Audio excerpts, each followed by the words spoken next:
Do you remember who you were before the pain changed you? I used to think healing meant going back to that version of myself, the one who still believed in forever, in love that didn't break you.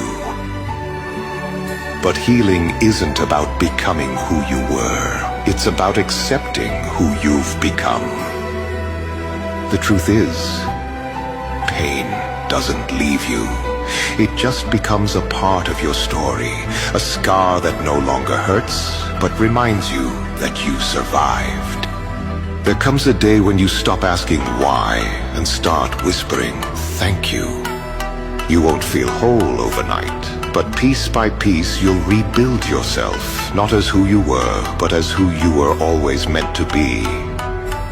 So tell me, are you trying to heal who you were, or finally learning to love who you are now?